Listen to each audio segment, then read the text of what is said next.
Channel और happy Halloween. और ये हैलोवीन के लिए ही स्पेशल एफएफ लाया है मैंने। सच बोलूँ तो मुझे नहीं पता कि हैलोवीन था कब आया कब गया, मुझे कुछ नहीं पता। गूगल पे जब सर्च किया तो बता रहा था 31 तारीख को हैलोवीन था और ख़त्म भी हो गया है। बट मैंने दी से पूछा तो दी बोल रही है 25 तारीख तक चलेगा, इसलिए मैंने आपके लिए हैलोवीन स्पेशल एफएफ ला दिया है। अगर मैं परफेक्ट टाइम पे ला रही हूँ तो आपको सब्सक्राइब करना पड़ेगा, और अगर मैं परफेक्ट टाइम पे नहीं ला रही हूँ तो मुझे माफ़ कीजिएगा, क्योंकि मुझे नहीं पता चलता। दिवाली हो तो मैं पता भी कर लूँ, बट हैलोवीन ये सब त्यौहार में उतना ख़ास खबर नहीं रखती। और हाँ गाइस, ये जो स्टोरी है ना, ये मैंने सच बोलो तो कॉपी किया है एक तरीके से। पूरी ही कॉपी है, बस थोड़ी बहुत चेंज है। ये ना मैंने इस एंजल ऑफ डेथ नाम के एनिमे से सारे कैरेक्टर उठा लिए हैं और उनके जैसा ही कुछ मैंने रखा है। बस जो टास्क है ना वो थोड़ा अलग कर दिया है और डायलॉग अलग किए हैं। और जो मेन कैरेक्टर है ना, इसमें वो खुद ही से वो गेम खेलने के लिए राजी हुआ है। उसमें तो उसको बेमतलब का एक प्रिजन में फंसा दिया था, मतलब वो जानबूझ के नहीं फंसी थी। बट इसमें अपना जो कैरेक्टर है वो जानबूझ के गेम खेलने के लिए तैयार होगा। तो इस स्टोरी का पूरा क्रेडिट इस एंजल ऑफ डेथ पे ही जाता है। मतलब उनने जिसने ये लिखा है, ये जिसकी एनीमे है, जिसका मांगा है, उनका पूरा क्रेडिट है। मैंने बस थोड़ा सा ही चेंज किया है। तो अगर आपको एनीमे पसंद है ना तो वो एनीमे ज़रूर देखिएगा, क्योंकि उसमें जो मेन कैरेक्टर की लाफिंग है, वो जो लड़के की लाफिंग है, ओह माशाल्लाह बहुत ही ऑसम है। तो वो एनीमे देखना ना भूले और मेरे वीडियो को लाइक करना और चैनल को सब्सक्राइब करना भी ना भूले। अब मैं स्टार्ट करती हूँ बिना किसी बकवास के। Happy Halloween. हैलोवीन स्टोरी है तो हैलोवीन का ही दिन दिखाया जाएगा ना। हैलोवीन का दिन था, सारे बहुत एंजॉय कर रहे थे। छोटे छोटे बच्चे भूतों के कॉस्ट्यूम पहन के दूसरों के घर पे जाके चॉकलेट कलेक्ट कर रहे थे। देखा जाए तो भूतों का दिन था, बट सब बहुत ही खुश थे, बहुत ही एंजॉय चल रहा था। बड़े से लेके छोटे तक सब हैलोवीन के ड्रेसअप करके घूम रहे थे। सारे बहुत खुश थे, बस किसी एक शख्स को छोड़ के।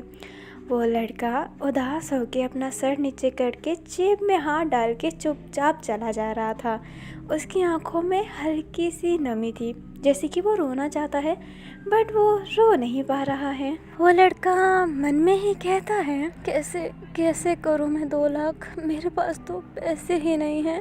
बट मेरे भाई का ऑपरेशन कल तक नहीं हुआ तो वो जिंदा नहीं रह पाएगा, मुझे कुछ भी करके पैसे चाहिए। अब वो लड़का यही सोच के चल रहा होता है, तभी उसे पीछे से आवाज आती है जो कहती है, हैप्पी हैलोवीन सर, क्या आप हैलोवीन गेम खेलना चाहेंगे? वो शख्स उस दूसरे लड़के के सामने आ जाता है। वो पहला वाला लड़का कहता है, नहीं मुझे नहीं खेलना है, और ये कहते ही जाने लगता है।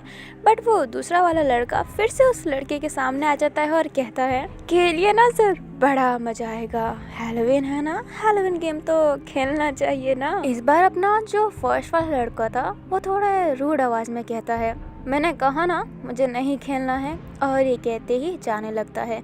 वो दूसरा वाला लड़का कहता है, अच्छा बट इस गेम को खेलने के लिए पैसे मिलेंगे पूरे 5 लाख, क्या आप अभी भी नहीं खेलना चाहते हैं सर? अमाउंट सुन के वो पहले वाला लड़का रुक जाता है। वो दूसरे वाले लड़के को देखता है और कहता है, 5 लाख एक गेम खेलने के लिए? वो दूसरा शख्स कहता है, हाँ सर 5 लाख बस एक गेम खेलने के लिए। मतलब बोलो तो एक गेम नहीं है, बट एक गेम में ही बहुत सारे लेवल है, क्या आप खेलना चाहेंगे सर? अब वो फर्स्ट वाला लड़का कहता है, सच्ची में 5 लाख मिलेंगे ना?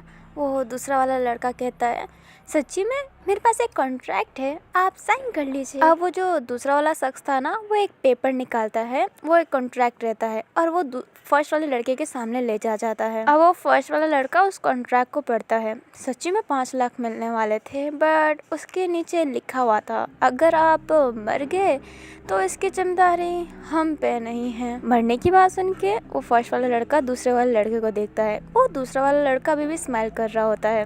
वो कहता है, लगता है आपने नीचे वाला भी पढ़ लिया, हाँ आप मर सकते हैं, क्या आप अभी भी खेलना चाहेंगे? कोई जिद नहीं है। अब वो फर्स्ट वाला लड़का मन में ही सोचता है, मरने का खतरा तो है बट अमाउंट भी बहुत ज़्यादा है। अगर मैं जीत गया तो मैं अपने भाई का इलाज भी करवा पाऊँगा और बाकी बचे हुए पैसे से उसे एक अच्छे कॉलेज में भेजूँगा। अब जो फर्स्ट वाला लड़का था वो बिना कुछ सोचे समझे उस पेपर पे साइन कर देता है। वो दूसरे वाले लड़के की स्माइल तो और भी बढ़ जाती है। अब कट टू स्टोरी। अब हम उन दोनों लड़के को एक जगह देखते हैं। वो जो दूसरा वाला लड़का था वो फर्स्ट वाले से पूछता है, वैसे आपका नाम क्या है सर?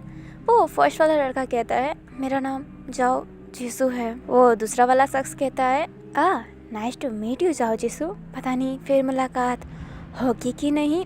और ये कहते ही जाओ जीसू को धक्का दे देता है। धक्का देते ही जो नीचे वाली दीवार थी ना, जो नीचे वाली जमीन थी वो खुल जाती है और जाओ जीसू कहीं गिर जाता है। जीसू गिरते समय उस दूसरे वाले शख्स को ही देखा जा रहा होता है। उसके चेहरे पे एक अजीब सी क्रीपी टाइप की स्माइल थी। जाओ जीसू नीचे गिर जाता है और उसका सर जमीन पे लगता है, जिस वजह से वो बेहोश हो जाता है। अब आधे घंटे बाद जाओ को होश आता है। जब वो ऊपर देखता है तो ऊपर की जो दीवार थी ना वो पैक हो चुकी थी। हर जगह अंधेरा था, बस सामने ही एक गेट था। जिसको हिम्मत करके उस गेट को खोलता है और अंदर चला जाता है। अंदर का माहौल बहुत ही अजीब था। बहुत बड़ी जगह थी, बहुत सारे गेट थे और हर गेटों पे खून के छींटे लगे हुए थे। जाओ जीसू घबराते हुए पूरी जगह को देखता है। अब वो इस जगह से जाने के लिए चलने लगता है। सामने एक लिफ्ट थी बट वो उस लिफ्ट में जा नहीं पा रहा होता है।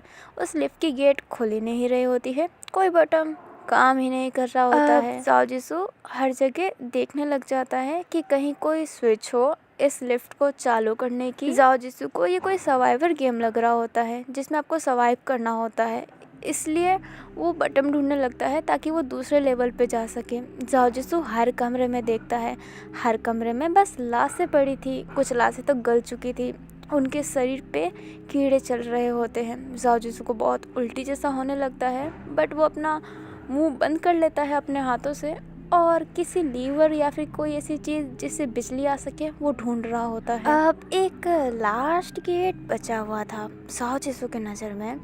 वो जब उस गेट को खोलता है तो खोलते ही वो देखता है कि एक शख्स किसी को काट रहा होता है। एक एक्स होता है ना, कुल्हाड़ी टाइप का, बस उसमें तलवार भी थी। तलवार और एक्स दोनों साथ में थी। मैं स्क्रीन पर फोटो देख लूँगी, आप देख लीजिएगा। वही हथियार थी, वो कुछ ज़्यादा बड़ी थी। जाओ जीसू उसको देख के घबरा जाता है, उसके रोंगटे खड़े हो जाते हैं। वो चुपचाप अपनी कदम पीछे लेता है पर जो वो लड़का था उससे आहट आ जाती है। अब वो लड़का एक्स को अपने कंधे पे रख के सीधा खड़ा होता है और एक तेज हंसी के साथ कहता है, अब कौन आया है मेरे साथ गेम खेलने? हाँ, बड़े दिनों बाद। जाओ जीसू उस लड़के को देखता है। उस लड़के के पूरे शरीर में पट्टी लगी हुई थी। उसकी आंखें और उसकी होठ और उसकी हल्की सी हाथ दिखाई दे रही होती है। बाकी हर जगह वो लंबी वाली बैंडेज होती है ना, रैपिंग बैंडेज, वो लगी हुई थी। आपने देखा होगा इजिप्ट की मम्मियों को, उसकी तरह पूरे शरीर पे बैंडेज लगी हुई थी। अब सच बोलूँ तो मैंने ऐसा फ़ोटो क्रिएट करने की बहुत कोशिश की थी बट ऐसा हो ही नहीं रहा था, मेरे से फ़ोटो बना ही नहीं। इसलिए आप इमेजिन कर लीजिएगा कि ऐसा कोई करैक्टर है, ठीक है? ऐसे लुक में कोई करैक्टर है, इमेजिन कर लेना यार, एडिटिंग नहीं हुई सच्ची में। वो जो पट्टी वाला लड़का था उसके चेहरे पे एक अजीब सी स्माइल आती है। वो कहता है, ओह, एक कमज़ोर मासूम सा लड़का इसे मारने में तो बहुत मज़ा आएगा। और ये कहते ही वो बैंडेज वाला लड़का जाओ जीसू के पीछे अपने एक्स लेके पड़ जाता है। जाओ जीसू पूरा घबरा गया होता है। वो जितनी स्पीड हो सकता था ना उस पर उतनी स्पीड में भागता है। अब जाओ जीसू जैसे से करके उस बैंडेज वाले लड़कों के आंखों से गायब हो जाता है। जाओ जीसू बहुत से लाशों के बीच में छुप गया होता है ताकि वो बैंडेज वाला लड़का उसे ढूंढ ना पाए। बट वो बैंडेज वाला लड़का हर लाशों पे अपनी एक्स मार के देख रहा होता है कि वो शख्स कहाँ है, क्योंकि वो ज़िंदा है। आवाज़ तो करेगा ही अगर कुल्हाड़ी पड़ेगी तो। जाओ जीसू पे कुल्हाड़ी पड़ भी जाती है। उसका हाथ आधा कट गया होता है बट वो बिल्कुल भी आवाज़ नहीं करता है। अब वो जो बैंडेज वाला लड़का था वो जाओ को ढूंढने के लिए कहीं और चला जाता है। जाओ मन में ही कहता है, उस कमरे में तो मुझे चेक करना ही पड़ेगा। उस कमरे में लीवर हो सकता है, वो लास्ट कमरा था, मुझे चेक करना पड़ेगा। अब अपना जो जाओ जिसू है ना, उन लाशों के बीच में से उठता है, एक पत्थर को लेता है, धीरे से देखता है कि वो बैंडेज वाला लड़का उधर है कि नहीं। अब वो बैंडेज वाला लड़का उधर ही था, मतलब वो जाओ को देख नहीं रहा था, दूसरी तरफ मुंह था, बट वो जाओ को ही ढूंढ रहा था। अब जाओ जिसू एक पत्थर को दूसरे डायरेक्शन में मार देता है, जिस वजह से वहाँ पे आवाज़ आती है। बैंडेज वाले लड़के को लगता है कि वो जो लड़का है वहाँ पे है, वो वहाँ पे चला जाता है उस लड़के को ढूंढने, और इसी बात का फ़ायदा उठा के जाओ भागते हुए उस कमरे में जाता है। कमरे में देखता है तो उसे लीवर मिल जाता है। लीवर चालू करते ही एक बहुत तेज आवाज़ आती है, और एक और आवाज़ आती है जो कहती है लेवल 1 स्टार्ट, लेवल 1 स्टार्ट। वो एक ही बात दोहरा रही होती है। जो लिफ्ट के पास वाली लाइट थी ना, वो फ्लिकिंग कर रही होती है, बंद चालू हो रही होती है। अब बैंडेज वाले लड़के को पता चल जाता है कि जो लड़का है जाओ जिसू, वो कमरे में ही है, क्योंकि लीवर तो एक ही कमरे में है ना। वो पट्टी वाला लड़का मुस्कुराता है और उस कमरे की तरफ भागना स्टार्ट करता है। उसकी एक्स ज़मीन पे लड़ रही होती है, जहाँ जहाँ उसकी एक्स जा रही होती है वो पूरी दीवार कट जा रही होती है। अब सोचिए उसका एक्स कितना धार है। अब जाओ जिसू भी अपना पूरा जोर लगा के भाग रहा होता है लिफ्ट की तरफ। अब उन दोनों की सामना हो जाती है। वो बैंडेज वाला लड़का मुस्कुरा के कहता है ये रहा मेरा शिकार, और ये कहते ही अपना एक्स जाओ जिसू पे चलाता है, बट जाओ जिसू सही टाइम पे नीचे हो जाता है और उस बैंडेज वाले लड़के के पाँव पे मारता है, जिस वजह से बैंडेज वाला लड़का नीचे गिर जाता है। जाओ जिसू फिर उठता है हाथों हाथ और भागने लगता है। वो बैंडेज वाला लड़का जाओ का पाँव पकड़ लेता है, जिस वजह से जाओ भी नीचे गिर जाता है। अब वो बैंडेज वाला लड़का धीरे धीरे करके जाओ जिसू का पाँव खींच रहा होता है, उसे अपनी तरफ ले रहा होता है। जाओ जिसू अपने हाथ को दीवारों पे पकड़ के आगे जाने की कोशिश कर रहा होता है, बट वो बैंडेज वाला लड़का उसे उतना ही खींचा जा रहा होता है।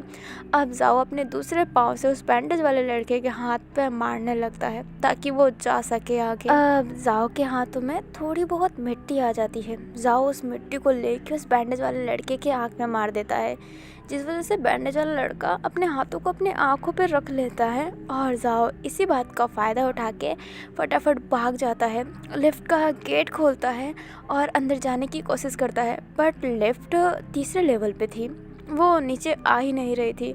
जाओ बहुत घबराया हुआ था। वो बैंडेज वाला लड़का जाओ के करीब आता जा रहा था। अब परफेक्ट टाइम पे लिफ्ट आ जाती है। जाओ अंदर तो चला जाता है, बट बैंडेज वाले लड़के की कुल्हाड़ी सीधा लिफ्ट पे लगती है। लिफ्ट आधा टूट गया होता है।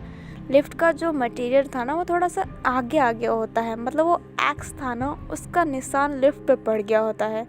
जाओ बहुत ही घबरा के नीचे बैठ जाता है, उसका एक हाथ दिल पे था। अब वो जो बैंडेज वाला लड़का था वो बहुत गुस्सा हो जाता है। वो कहता है सिट सिट सिट, आज तक मेरे हाथों से कोई नहीं भागा, ये कैसे भाग सकता है, मैं इसे जाने नहीं दूंगा, मैं इसे मार डालूंगा। अब जो बैंडेज वाला लड़का रहता है ना, वो लिफ्ट के बटन दबाने लगता है ताकि लिफ्ट नीचे आए, पर तभी एक आवाज़ आती है जो कहती है फर्स्ट लेवल के वैन केसिंग, तुम्हें पता है कि तुम दूसरे लेवल पे नहीं जा सकते, तो लिफ्ट के बटन दबाना बंद करो। अब वैन केसिंग कहता है चुप कर चुड़ैल, और वो जो एक्स था ना, वो स्पीकर पे चला देता है जहाँ से आवाज़ आ रही होती है। वैन केजिंग लिफ्ट का बटन दबाने लगता है। वैन केजिंग कहता है तुझे मैं जाने नहीं दूंगा, तुझे तो मैं मार के रहूँगा, मेरे हाथों से कोई नहीं बच सकता, तू तो मरेगा, तू तो मरेगा। और ये कहते ही वैन केजिंग लिफ्ट की बटन बहुत तेज़ तेज़ दबा रहा होता है। अब हमें जाओ जिसू को दिखाया जाता है जो अपने हाथ के चोट को दबाए बैठा था। अब वो लिफ्ट खुल जाती है। जाओ डरते डरते उस लिफ्ट के बाहर आता है। लिफ्ट के बाहर आते ही जाओ को एक डॉक्टर दिखाई देता है। जाओ घबरा के पीछे कदम लेने लगता है, बट वो डॉक्टर जाओ की तरफ देखता है, स्माइल करता है और कहता है अरे तुम्हें तो चोट लगी है, चलो आओ मैं तुम्हारी पट्टी कर देता हूँ। और ये कहते ही डॉक्टर जाओ जिसू के पास चला जाता है। जाओ जिसू कहता है नहीं कोई ज़रूरत नहीं है। जाओ जिसू अभी डरा हुआ था। वो डॉक्टर कहता है अरे मैं डॉक्टर हूँ, मेरा फ़र्ज़ है कि मैं मरीज़ का इलाज करूँ। अब जाओ जिसू को ना उस डॉक्टर से डर नहीं लग रहा होता है, उससे ना एक अच्छी खासी वाइब आ रही होती है। वो डॉक्टर स्माइल करके बोलता है, मेरा नाम डॉक्टर हुन है, तो मुझे डॉक्टर कह सकते हो या फिर हुन भी कह सकते हो। अब कट टू स्टोरी, हमें नेक्स्ट फ्रेम दिखाया जाता है जहाँ पे जाओ जिसू की पट्टी डॉक्टर हुन ने कर दी होती है। डॉक्टर हुन जाओ जिसू को चाय भी देते हैं पीने के लिए। जाओ जिसू पहले तो घबराता है, बट डॉक्टर हुन की स्माइल देख के चाय पी लेता है। अब डॉक्टर हुन जाओ के पास जाते हैं, उसकी आंखों पे अपनी हाथ रखते हैं और कहते हैं, तुम्हारी आंखें कितनी प्यारी है ना, बहुत सुंदर है तुम्हारी आंखें। मैंने ऐसी आंखें बहुत पहले किसी की देखी थी। अब ये जो डॉक्टर हुन का इम्प्रेशन था ना, वो जाओ जिसू को थोड़ा सा डरा रहा था, गूज़बम्प दिला रहा था। जाओ जिसू कहता है, थैंक यू डॉक्टर हुन मेरी पट्टी करने के लिए, बट मुझे तीसरे लेवल पे जाना है। और ये कहते ही जाने के लिए डॉक्टर हुन जाओ का हाथ पकड़ लेते हैं, उसको अपने पास कस के खींच लेते हैं, उसके कमर पे हाथ रख लेते हैं और उसकी आंखों के आसपास छू रहे होते हैं और कह रहे होते हैं, तुम मेरे पास रुक क्यों नहीं जाते जाओ जिसू, तुम्हारी आंखें कितनी प्यारी हैं, मुझे तुम्हारी आंखों को रोजाना देखना है, ये आंखें मुझे दे दो ना जाओ जिसू। जाओ जिसू घबरा जाता है ये बात सुन के कि अपनी आंखें मुझे दे दो, और नाम कैसे पता डॉक्टर हुन को, इस बात से और भी घबरा जाता है। अब डॉक्टर हुन स्माइल करते हैं और कहते हैं, तुम ये सोच रहे हो ना कि मुझे तुम्हारा नाम कैसे पता, तुम्हारी पूरी जन्म कुंडली है मेरे पास, तुम्हारे बारे में सब जानता हूँ। इस हैलोवीन गेम में कोई भी ऐसे नहीं आ जाता, सबकी जानकारी ली जाती है और सारे लेवल वालों को दी जाती है, बस वो फर्स्ट लेवल वाले वैन क्यूसिंग को नहीं, उसे कुछ नहीं बताया जाता, बट हम सबको तो बताया जाता है। जाओ जिसू बहुत ही घबरा जाता है, वो डॉक्टर हुन से अपना शरीर छुड़ाना चाहता था, बट डॉक्टर हुन उसको उतना ही कस के पकड़ रहे होते हैं। डॉक्टर हुन अब जाओ जिसू की आंखों पे हल्का हल्का किस करने लगते हैं, उसकी आंखों को ही बहुत प्यार से देख रहे होते हैं और कह रहे होते हैं, मुझे अपनी आंखें दे दो ना जाओ जिसू, मुझे तुम्हारी आंखों को अपने पास रखना है, मुझे प्लीज़ दे दो। अब जाओ जिसू की रोने वाली हालत हो गई होती है, वो हल्के रोने वाले वॉइस में कहता है, मुझे छोड़ दीजिए डॉक्टर हुन, मुझे अपने भाई के पास जाना है, मुझे छोड़ दीजिए। अब जाओ जिसू की आंखों में से आंसू भी निकलने लगते हैं। डॉक्टर हुन जाओ के आंसू को साफ करते हैं और कहते हैं, नहीं नहीं नहीं नहीं, ऐसे मत रो, ऐसे मत रो। अभी डॉक्टर हुन पागल जैसे लग रहे होते हैं। डॉक्टर हुन कहते हैं, इतने प्यारे आंखों में आंसू मैं नहीं देख सकता, नहीं नहीं नहीं, तुम जाओ, हाँ तुम जाओ। और ये कहते ही डॉक्टर हुन जाओ को छोड़ देते हैं। जाओ को तो कुछ समझ में ही नहीं आ रहा होता है, बट वो फिर भी डॉक्टर हुन से थोड़ा दूर जाने लगता है। डॉक्टर हुन बस जाओ को देखे जा रहे थे और कुछ नहीं कर रहे थे। जाओ भागने की कोशिश करता है, बट उसकी शरीर अचानक से हिल नहीं रही होती है, उसके आसपास का सराउंड पूरा धुंधला हो रहा होता है। जाओ को चक्कर आ रहा होता है। अब जाओ चक्कर खा के गिर जाता है। आधे घंटे बाद जाओ की नींद हल्की हल्की खुल रही होती है। उसका आँख खुलता है तो देखता है कि उसकी आँखों के सामने बहुत तेज़ लाइट रखी हुई है। वो ऑपरेशन थिएटर होता है, वहाँ पे जो लाइट यूज़ की जाती है वो वाली लाइट उसकी आंखों के सामने है। जाओ जिसू अपने हाथ को अपने आंखों पे रखना चाहता था ताकि वो लाइट उसके आंखों में ना जाए। जाओ जिसू अपने हाथ हिलाने की कोशिश करता है तो हिलते नहीं हैं। जाओ अपना सर थोड़ा साइड में करता है और अपने हाथों को देखता है तो देखता है कि उसके हाथों को बांध दिया गया है। उसका पाँव, उसकी हाथ सब स्ट्रेचर पे बांध दी गई है। ऑपरेशन वाला थिएटर है वो, ऑपरेशन थिएटर है वो बहुत घबरा जाता है। डॉक्टर हुन सामने से आते हैं और कहते हैं, तुम्हें नींद अच्छी तो आई ना, तुम बहुत थक गए होंगे ना। जाओ जिसो अपनी गहरी आवाज़ में ही कहता है, डॉक्टर हुन मुझे छोड़ दीजिए। अब डॉक्टर हुन फिर से साइको की तरह जाओ के पास जाते हैं और कहते हैं, नहीं नहीं नहीं नहीं, मैं तुम्हें नहीं छोड़ सकता, मैं तो तुम्हें अपने साथ रखना चाहता हूँ, जैसे बाकी लोग मेरे साथ हैं तुम रहोगे ना मेरे साथ, ये देखो सारे मेरे साथ हैं। और ये कहते ही डॉक्टर हुन वहाँ की तेज़ वाली लाइट चालू कर देता है। लाइट चालू करते ही दिखाया जाता है कि आसपास बहुत सारे जार पड़े हैं, जिस जार में बहुत सी आँखें हैं, बहुत टाइप की आँखें, बहुत ही कलरफुल, रेड ग्रीन, सच्ची में बहुत ही कलरफुल आइज़ थे सब जगह। सबको जार में बांध दिया गया। सारी आंखें जैसे जाओ जिसू को घूर रही हो। जाओ जिसू बहुत घबरा जाता है। वो फिर से रोने लगता है और कहता है, डॉक्टर हुन मुझे छोड़ दीजिए, मुझे अपने भाई का इलाज करवाना है। जाओ को रोता हुआ देख के डॉक्टर हुन कहते हैं, नहीं नहीं नहीं, मत रो मत रो मत रो, तुम रो मत, तुम्हारी आंखें खराब हो जाएगी, तुम्हारी इतनी प्यारी आंखों को मैं खराब कैसे होने दे सकता हूँ, रो मत। पर जाओ जिसू अभी भी रो रहा होता है तो डॉक्टर हुन चिल्ला के कहते हैं, गाना रो मत, तुम्हारी आंखें खराब हो जाएगी ना, नहीं चाहता मैं तुम्हारी आंखें खराब हो।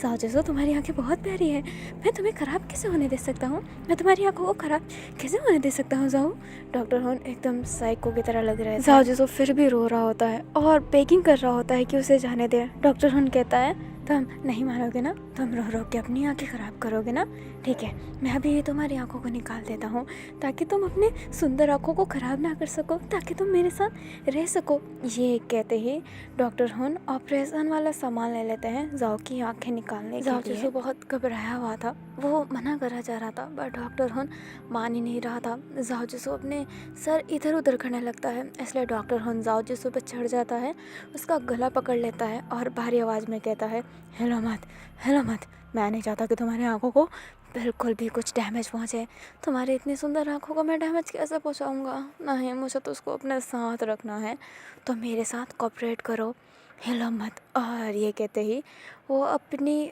सीजर्स जाओ जिसू के बहुत करीब लाने लगता है। जाओ जिसू रो रहा होता है और चिल्ला रहा होता है। अब डॉक्टर हुन की सीजर्स जाओ की आंखों के बहुत करीब थी। अब अचानक से जाओ जिसू का चेहरा पूरा खून हो जाता है। अब जो डॉक्टर हुन रहता है उसका सिर पूरा कट जाता है, उसके दिमाग के साथ उसका सिर पूरा कट जाता है।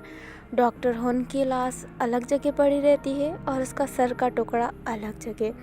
जाओ जिसू देखता है तो वही पट्टी वाला इंसान मतलब अपना वैन केजिंग ने डॉक्टर हुन का सर उड़ा दिया होता है। वैन केजिंग एक अजीब से स्माइल के साथ हंसता है और कहता है, मेरे से कोई नहीं बच सकता, तुम्हें क्या लगा था तो मेरे से बच के दूसरे लेवल पे चले जाओगे और मैं तुम्हें छोड़ दूंगा, बिल्कुल नहीं, तुम तो मेरे हाथ से ही मरोगे। अभी जाओ जिसू वैन केजिंग को बड़े गौर से देख रहा होता है। जाओ जिसू के लिए वैन केजिंग तो अभी एक एंजल की तरह था जिसने उसकी जान बचा ली थी। अब जो अपना वैन केजिंग रहता है उसका एक्स की तलवार साइड जाओ जिसू के गले पे रहती है। वो कहता है, मैं तुम्हें मारने वाला हूँ, कुछ कहना चाहते हो मेरे से, ऊपर जाके बोलना कि तुम्हें मौत के देवता ने भेजा है। और ये कहते ही अपनी तलवार जाओ जिसू के नेक पे हल्का सा गड़ाता है। तभी अपना जाओ जिसू बोलता है, मेरी मदद करो। ये बात सुन के वैन केजिंग एकदम हैरान। वो कहता है, हैं क्या करूं? जाओ कहता है, मेरी मदद करो। वैन कहता है, तुम पागल हो गए हो क्या? मैं तुम्हें मारना चाहता हूँ, वैसे मैं तुम्हारी मदद ही कर रहा हूँ ना, तुम्हें मार के इस बेकार से दुनिया से आज़ाद कर रहा हूँ, मैं तुम्हारी मदद ही तो कर रहा हूँ। जाओ जिसू फिर भी कहता है, मेरी मदद करो। अब वैन केजिंग कुछ भी कहता, उसका जवाब जाओ जिसू की तरफ से एक ही आता था, मेरी मदद करो। वैन केजिंग इरिटेट होकर कहता है, क्यों करूँ मैं तुम्हारी मदद, क्यों करूँ मैं तुम्हें मारना चाहता हूँ, मैं तुम्हारी मदद करके क्या ही करूँगा। जाओ जिसू अब कहता है, तुम मुझे मारना चाहते हो ना, मैं तुम्हारे हाथों से ही मरूंगा, बस मुझे एक बार बाहर ले जाओ, मुझे ये गेम जितवा दो, मुझे ये गेम जितवा के मुझे इसके विनिंग पैसा दिलवा दो, फिर तुम मुझे मार देना, मैं तुम्हारे हाथों से ही मरूंगा। वैन केजिंग जाओ की बातों को नहीं मानता है और अपनी तलवार और भी गड़ाने लगता है। जाओ जिसू फिर कहता है, मौत के देवता मेरी मदद करो, मैं आपके हाथों से ही मरना चाहता हूँ, मैं आपके हाथों से ही मरूंगा, मौत के देवता मेरी मदद कीजिए और मुझे ये गेम जितवाइए। मौत के देवता सुन के वैन केजिंग को थोड़ा अच्छा लगता है। वो कहता है, मौत के देवता, मौत के देवता। वैन केजिंग एक अजीब सा स्माइल कर रहा होता है और मौत के देवता ही दोहरा रहा होता है। वैन केजिंग जाओ जिसू को अजीब निगाहों से देखने लगता है। वैन केजिंग फिर अपनी हथियार उठाता है और जाओ जिसू पे चला देता है। जाओ जिसू बहुत घबरा गया होता है, उसने अपनी आंखें बंद कर ली होती है, बट जाओ जब अपनी आंखें खोलता है तो देखता है कि उस पट्टी वाले आदमी ने मतलब अपने वैन केजिंग ने वो हथियार उसके हाथ के हथकड़ी पे चलाई थी, जिस वजह से उसकी हथकड़ी टूट गई थी। अब वैन केजिंग उसके दूसरे हाथ की और दोनों पाँव की भी हथकड़ियाँ तोड़ देता है। जाओ जिसू स्ट्रेचर पे ही बैठ जाता है, अपने कलाई को रफ कर रहा होता है। जाओ जिसू वैन की तरफ ही देखा जा रहा होता है। वैन कहता है, ये मौत का देवता तुम्हारे लिए इतना जरूर करेगा, पर तुम मेरे हाथों से ही मरोगे। तुम्हारे हाथों में जब इस गेम को जीतने का इनाम मिल जाएगा, तब मैं तुम्हें अपने हाथों से ही मार डालूंगा। वैन केजिंग फिर ये कहते ही हंसने लगता है। जाओ जिसू कुछ नहीं कहता है, उसे बस जीतने का इनाम चाहिए था ताकि वो अपने भाई का इलाज कर सके, फिर वो मर भी जाए तो उसे गम नहीं। अब जाओ जिसू और वैन केजिंग दोनों साथ में ही लिफ्ट की तरफ जाते हैं। जाओ जिसू वैन केजिंग से थोड़े पीछे चल रहा होता है। जाओ जिसू भी काफ़ी डरा हुआ था और वैन केजिंग अपनी हथियारों को अपने कंधे पे रख के मज़े से चल रहा था। अब वैन केजिंग अचानक से अपनी हथियार जाओ जिसू के गले तक पहुंचा देता है, मतलब थोड़ा और करीब आता तो वैन जाओ जिसू का गला कट जाता। जाओ जिसू बहुत ही घबरा जाता है और जाओ की घबराहट देख के वैन केजिंग हंसने लगता है। वैन केजिंग कहता है, मुझे बहुत अच्छा लगता है जब मेरे से कोई डरता है, तुम मेरे से ऐसे ही डरते रहना ताकि मुझे तुम्हें मारने में मज़ा आ सके। अब वैन और जाओ लिफ्ट की तरफ पहुंचते हैं। देखते हैं कि लिफ्ट में स्कैनिंग ऑप्शन है और वो आईज स्कैन करके ही खुलेगा, मतलब किसी की आँख के स्कैन से खुलेगा और वो आँख ऑफकोर्स डॉक्टर हुन का ही होगा क्योंकि वो उनका जो लेवल था। और वैन केजिंग और जाओ वापस दोनों डॉक्टर हुन के लाश की तरफ पहुंचते हैं। अपना जाओ जिसो डॉक्टर हुन के लाश को उठाने लगता है। वैन केजिंग कहता है, तुम इस लाश को क्यों उठा रहे हो? जाओ जिसो थोड़ा सा घबराते हुए कहता है, वो लिफ्ट इनकी आँख से ही स्कैन होके खुलेगा ना, तो इनका लाश तो वहाँ ले जाना पड़ेगा। वैन केजिंग कहता है, इतना मेहनत करने की कोई ज़रूरत नहीं है, हम इसकी आंखें निकाल के ले जाएंगे बस। ये बात सुन के जाओ जिसू थोड़ा सा घबराता है, बट जाओ जिसू हाँ में सर हिला देता है। वैन केजिंग नीचे बैठ जाता है डॉक्टर हुन के लाश के पास। अब जो अपना जाओ जिसू रहता है वो आंखें निकालने के लिए एक सीजर देता है। वैन केजिंग कहता है, ये क्या है? जाओ जिसू बोलता है, आप आंखें निकालने वाले थे ना, तो सीजर की तो ज़रूरत होगी ही ना। वैन केजिंग कहता है, इसकी कोई ज़रूरत नहीं है, और ये कहते ही अपने हाथों से ही डॉक्टर हुन की आंखें निकाल लेता है। जाओ जिसू ये देख के बहुत घबरा गया होता है, बट वैन केजिंग हुन की आंखों को बड़े प्यार से ही देखा जा रहा होता है, प्यार से तो नहीं बट बहुत गौर से देख रहा होता है। फिर वो आंखें उठा के अपने जेब में रख लेता है और अपने हथियार को लेके फिर से लिफ्ट की तरफ चलने लगता है। जाओ जिसू तो वहीं पे फ्रीज हो गया था जैसे ही। वैन केजिंग जाओ की तरफ देखता है और कहता है, चलना नहीं है क्या? मुझे जल्दी से तुम्हें इस गेम से बाहर निकालना है ताकि मैं तुम्हें मार सकूं, अब जल्दी चलो। वैन केजिंग ये कहते ही चलने लगता है और अपना जाओ जिसू भी उसके पीछे पीछे चलने लगता है। अब अपना वैन केजिंग और जाओ जिसू लिफ्ट के पास वापस पहुंच गए होते हैं। वैन केजिंग डॉक्टर हुन की आंखों को लिफ्ट से स्कैन करवाते हैं और उसकी आंखों को अपने पाँव से मार के फेंक देते हैं, जैसे कि वैन केजिंग कोई फुटबॉल खेल रहा हो। वो दोनों लिफ्ट के अंदर चले जाते हैं। जाओ जिसू तो एक कोने के साइड में खड़ा था और वैन केजिंग एकदम बीचों बीच खड़ा था। वैन केजिंग फिर जाओ को देखता है तो जाओ थोड़ा सा नर्वस फील करता है और वैन केजिंग अपने हथियार को लेके धीरे धीरे जाओ की तरफ देखने लगता है। वैन केजिंग अचानक से जाओ के बहुत करीब चला जाता है, अपनी हाथ दीवार पर रख लेता है और उसे घूर के देख रहा होता है। वैन केजिंग अचानक से जाओ के लिफ्ट के बहुत करीब चला जाता है। जाओ डर के आंखें बंद कर लेता है। वैन केजिंग फिर हंसता है और कहता है, ऐसे ही डरते रहना, ऐसे ही डरते रहना, बड़ा मज़ा आता है, बड़ा मज़ा आता है। वैन केजिंग फिर अपनी हथियार लेके वापस से सीधा खड़ा हो जाता है। जाओ जिसू की हाथ अपने दिल पे पहुंच गई होती है। जाओ जिसू मन में ही कह रहा होता है, ये कितना अजीब है, ये कितना डरावना है। वो दोनों तीसरे लेवल पे पहुंच जाते हैं। तीसरे लेवल पे अंधेरा था और पूरी जगह मिट्टी से भरी हुई थी। वो एक कब्रिस्तान था एक जगह से, वहाँ पे लोगों की कब्र बनाई जाती थी। वैन और जाओ थोड़े और आगे जाते हैं तो जाओ देखता है एक कब्र बनाई है जिसके ऊपर जाओ जिसू लिखा हुआ है, मतलब वो जाओ जिसू के लिए किसी ने कब्र बनाई है वहाँ पे। जाओ जिसू ये देख के घबरा जाता है, अपनी कदम पीछे करता है तो वो वैन केजिंग से टकरा जाता है। वैन केजिंग जाओ जिसू को होल्ड करता है और कहता है, सीधा चलो, ऐसे कौन चलता है? जाओ जिसू सीधा खड़ा हो जाता है, अपनी आंखें नीचे करता है और सॉरी बोलता है वैन केजिंग से। वैन केजिंग कुछ नहीं कहता है और सारी जगहों को देखने लगता है। अब जाओ जिसू बहुत ही ध्यान से लीवर ढूंढने लगता है। वहाँ पे तो लिफ्ट भी नहीं दिख रही होती है। जाओ जिसू कुछ ना कुछ जगह ढूंढ रहा होता है, कहीं दूसरी जगह जाने का रास्ता या फिर कोई लीवर, पर जाओ जिसू को कुछ दिख ही नहीं रहा होता है। फाइनली जाओ जिसू एक दीवार टच करता है तो दीवार थोड़ी पीछे हो जाती है और वहाँ पे एक रास्ता बन जाता है। वैन केजिंग उस रास्ते को बड़े ध्यान से देख रहा होता है। जाओ जिसू कहता है मैं अंदर जाके देखता हूँ। वैन केजिंग कहता है ठीक है, जाओ जल्दी आ जाना। वैन केजिंग ऐसा ही कहता है। जाओ जिसू डरते डरते अंदर जाने लगता है। अब जाओ जिसू अंदर जाता है तो एक टीवी अचानक से चालू हो जाती है। उस टीवी पे जाओ जिसू को उसका भाई दिखाई देता है जो बिस्तर पे लेटा हुआ है। जाओ जिसू ये देख के स्माइल करने लगता है, उस टीवी को टच करने लगता है, मतलब वो अपने भाई को टच कर रहा होता है। अब अचानक से अपने जो जाओ जिसू का भाई है उस पर कोई वाइट चादर उड़ा देता है। यह देख के अपना जाओ जिसू बहुत घबरा जाता है। अब कैमरा एंगल थोड़ा सा पीछे होता है और दो डॉक्टरों को दिखाया जाता है जो बात कर रहे होते हैं। एक डॉक्टर कहता है इसके बड़े भाई ने फ़ोन उठाया, दूसरा कहता है नहीं सर, जाओ कॉल नहीं उठा रहा है। फर्स्ट डॉक्टर कहता है उसको जान के बहुत बुरा लगेगा, जिसको बचाने के लिए उसका भाई मेहनत कर रहा था वो मर गया, पर कर भी क्या सकते हैं। अभी जो अपने जाओ का भाई रहता है ना वो मर गया होता है। ये सुन के जाओ जिसू एकदम शॉक में हो जाता है। उसका तो दिमाग काम ही नहीं कर रहा होता है, कुछ समझ में नहीं आ रहा होता। जाओ जिसू रोते रोते ही नीचे गिर जाता है।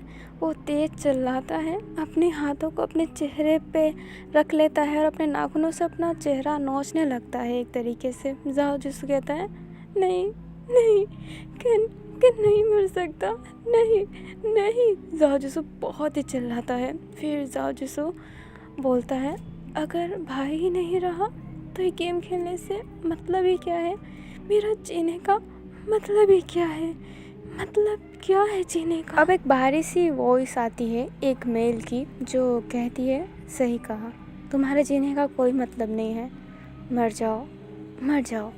जाओ जिसू की हालत बहुत ख़राब थी और ये मर जाओ वाली साउंड उसको बहुत आ रही होती है। वो कुछ समझ नहीं पा रहा होता है। टीवी के पास एक ब्लेड पड़ी हुई थी। जाओ जिसू उस ब्लेड को पकड़ने लगता है। जाओ जिसू उस ब्लेड को अपने गर्दन पे रख लेता है। जाओ जिसू उस ब्लेड से अपनी गर्दन काटना चाहता था। जाओ जिसू धीरे धीरे उस ब्लेड को अपने गर्दन के और भी करीब ला रहा होता है, अपने गर्दन में और भी चुभा रहा होता है और वो आवाज़ मर जाओ वाली बहुत ही ज़्यादा लाउड हो रही होती है। अब जाओ जिसू अपने गर्दन में हल्की सी कट लगाता ही है तभी वैन केजिंग जाओ का हाथ पकड़ लेता है। हाथ पकड़ के उस ब्लेड को कहीं दूर फेंक देता है और अपने हथियार से जहाँ से वो आवाज़ आ रही थी वो स्पीकर तोड़ देता है। वैन केजिंग ने जाओ की अभी भी हाथ पकड़ी हुई थी। वैन केजिंग जाओ को एक हाथ से ही उठा लेता है और अपने बहुत करीब ले लेता है और जाओ की आंखों में ही देखा जा रहा होता है। जाओ की आंखें तो जैसे मर गई हो। वैन केजिंग उसकी आंखों में देखता है और कहता है क्या करने वाले थे तुमने कहा था कि तुम्हें इस गेम को जीतना है, इसका विनिंग प्राइज़ चाहिए। तुमने मेरे से मदद मांगी थी और मैं तुम्हारी मदद कर भी रहा हूँ। तुम अपने हाथों से कैसे मर सकते हो? तुमने वादा किया था कि तुम मेरे हाथों से मरोगे, तो ये काम क्यों कर रहे हो तुम? वैन केजिंग और जाओ जिसू की नज़रें एक दूसरे से मिल ही रही होती है। अब जाओ जिसू अचानक से वैन केजिंग का शोल्डर पकड़ लेता है और कहता है तो मार दो मुझे, तो मार दो, तुम मुझे मार दो, मैंने तुमसे वादा किया था ना, तो तुम ही मुझे मारोगे, मार दो मुझे प्लीज़ मार दो मुझे। अभी जाओ जिसू मरने की बहुत विनती कर रहा होता है। वैन केजिंग तो एकदम हैरान था। जाओ जिसू एक ही बात वापस रिपीट करा जा रहा था। वैन केजिंग जाओ जिसू को एक बहुत तेज थप्पड़ मारता है जिस वजह से वैन अपनी जाओ की लिप से ब्लीडिंग आने लगती है। जाओ जिसू ज़मीन पे गिर गया होता है। वैन केजिंग हल्का सा नीचे बैठता है। जाओ जिसू का बाल कस के पकड़ लेता है, उसको अपने फेस के बहुत करीब ला देता है और कहता है मारूंगा, बट इस गेम की विनिंग प्राइज़ तुम्हें दे के, ये गेम जब जीत जाओगे तुम तब मैं तुम्हें मारूंगा, इस जगह से बाहर निकाल के तुम्हें मारूंगा, जैसे वादा किया था वैसा करूंगा। और ये कहते ही वैन केजिंग जाओ का बाल छोड़ देता है। अब कट टू स्टोरी गाइस, हमें दिखाया जाता है कि वैन और जाओ अब दोनों ही लीवर ढूंढ रहे होते हैं। जाओ जिसू फिर से अपने कब्र के पास चला जाता है, जिस कब्र पे उसकी नाम लिखी थी उसके पास। और इस बार जाओ उसको देख के घबरा नहीं रहा होता है, उसे बहुत शांति से देख रहा होता है। जाओ जिसू फिर उस कब्र के अंदर जाके लेट जाता है। वैन केजिंग जब सब कुछ ढूंढ रहा होता है तभी वो थक के जाओ जिसू की कब्र के ऊपर ही बैठ जाता है। वैन केजिंग ने ध्यान ही नहीं दिया था कि जाओ जिसू उस कब्र के अंदर लेटा हुआ है। इस वजह से वैन केजिंग जाओ के ऊपर ही बैठ जाता है। जाओ जिसू बिल्कुल आवाज़ नहीं करता कि कोई उस पर बैठा है। वैन केजिंग को जब थोड़ा अजीब सा एहसास होता है कि ये ज़मीन इतनी सॉफ्ट सी ऐसी क्यों है। जब वो उठता है तो देखता है कि जाओ जिसू ने अपनी आंखें बंद कर ली है, अपने हाथों को अपने पेट पर रखा हुआ है और वो ऐसा लग रहा था जैसे कि वो मर चुका है। वैन केजिंग अजीब सा चेहरा बनाता है, जाओ जिसू का कॉलर पकड़ लेता है और उसे एक हाथ से ही उठा लेता है और कहता है, ए नाटक मत कर, चल लीवर ढूंढ, तुझे इस गेम से निकाल के मुझे बाहर मारना है, जल्दी कर। अब जाओ जिसू उठ जाता है और फिर से लीवर ढूंढने लगता है। अब वैन केजिंग की नज़र जैसे जाओ जिसू से हटती है ना, वैसे ही जाओ जिसू अपने कवर में जाके लेट जाता है। ये बार बार हो रहा था। वैन केजिंग इससे इरिटेट हो गया था। वैन केजिंग अब गुस्से में अपने हाथों की पट्टी निकाल देता है और जाओ जिसू के हाथ से अपने हाथों को बांध लेता है ताकि जाओ जिसू फिर से कब्र के अंदर जाके लेट ना जाए। वैन केजिंग जब अपनी हाथों की पट्टी उतार रहा था ना, तब जाओ जिसू वैन केजिंग के हाथों में ही देखा जा रहा था। वैन केजिंग के हाथों में बहुत से चाकू के निशान थे। अब हमें एक जगह दिखाई जाती है जहाँ पे बहुत से लोग बैठे हुए थे और जो वैन और जाओ है ना, उन दोनों को ऑब्जर्व कर रहे थे। मतलब जाओ और वैन को कोई देख रहा था, कोई नहीं, बहुत से लोग, कम से कम 5 लोग बैठे थे और उनने मास्क लगाया हुआ था और एक शख्स बिना मास्क का था बट उसने हुडी पहन रखा था और वो खड़ा था। बाकी 5 बैठे थे बट वो खड़ा था। अब वो हुडी वाला आदमी कहता है, माफ़ कीजिएगा जेंटलमैन, पता नहीं ये हैलोवीन गेम में ऐसा हो क्यों रहा है, पता नहीं हमारा फर्स्ट लेवल का वैन केजिंग बात क्यों नहीं मान रहा है, हमें माफ़ कीजिएगा। अब उस 5 मेंबर में से एक मेंबर कहता है, कोई बात नहीं, हमें तो मज़ा ही आ रहा है, देखे तो कि ये गेम से बाहर निकल पाएंगे कि नहीं, वैसे भी हमने बहुत पैसा लगाया है तो हमारी मर्जी तो चल ही सकती है ना। एज फर्स्ट लेवल के वैन केजिंग को इस नए लड़के के साथ रहने दो। अब वो हुड्डी वाला लड़का अपना एक पाँव पीछे कर लेता है, अपने हाथों को अपने सीने पर रख लेता है, हल्का सा झुकता है और कहता है, सच्ची में आप यही चाहते हैं? वही पर्सन वापस कहता है, हाँ हम यही चाहते हैं, थोड़ा मज़ा तो आएगा ना, इनकी ये बकवास हरकत देखने में बहुत मज़ा आ रहा है, क्यों है ना दोस्तों। अब वो अपने बाकी 4 मेंबर से कहता है, वो मेंबर भी कहता है, हाँ मज़ा तो आ रहा है, ये हैलोवीन गेम बाकी हैलोवीन गेम से बहुत अच्छी लग रही है।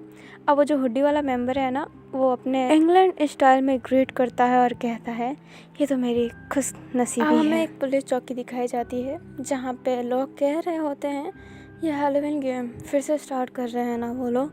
पता चला इस बार उनका अड्डा कहाँ है, हर साल हम नहीं पकड़ पाते, बस इस साल हम पकड़ के रहेंगे। एक छोटा इंस्पेक्टर कहता है, सर हम पता लगा रहे हैं बट अभी कुछ कंफर्म नहीं है। एक बड़ा ऑफिसर कहता है, ठीक है कंफर्म करो ताकि ये हैलोवीन गेम का नाटक हम ख़त्म कर सके। अब एक और मेंबर आता है जो कहता है, सर एड्रेस पता चल गया। अभी वो जो नया मेंबर आया था ना, वो बहुत हाफ रहा होता है जैसे वो भाग भाग के आ रहा हो।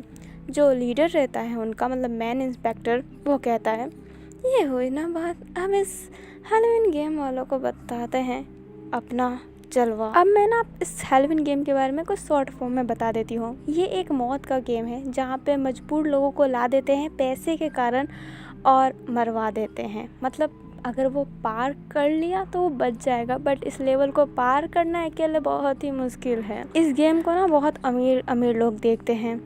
बहुत से लोग ऐसे होते हैं जिनको ये मौत का गेम देखना शौक़ होता है। ये उन लोगों के लिए ही रखा जाता है और इसमें बहुत से पैसे लगाए जाते हैं। काफ़ी लोग ऑनलाइन डार्क वेब पे देखते हैं और काफ़ी लोग लाइव देखते हैं। और इस लेवल के जो सरताज है ना, जैसे वैन केजिंग, डॉक्टर हुन और अभी जो कब्र वाला आया है, उन सबको ना बचपन से ही ट्रेन कर दिया जाता है, उनको साइको बना दिया जाता है, उनको बहुत मारा जाता है, उनको ड्रग्स दिया जाता है ताकि वो साइको हो जाए काइंडली, और वो किसी को मारने से घबराए ना और उनको मारने में मज़ा आए सब। Back to story. वैन केजिंग और जाओ जिसू अभी भी लीवर ढूंढ रहे होते हैं या फिर कोई दीवार टाइप, पर उनको वो जगह मिलती ही नहीं है। अब वैन केजिंग गुस्से में आके एक कब्र को लात मारता है। कब्र को लात मारते ही वो कब्र थोड़ी सी नीचे हो जाती है और एक तेज़ आवाज़ आ जाती है।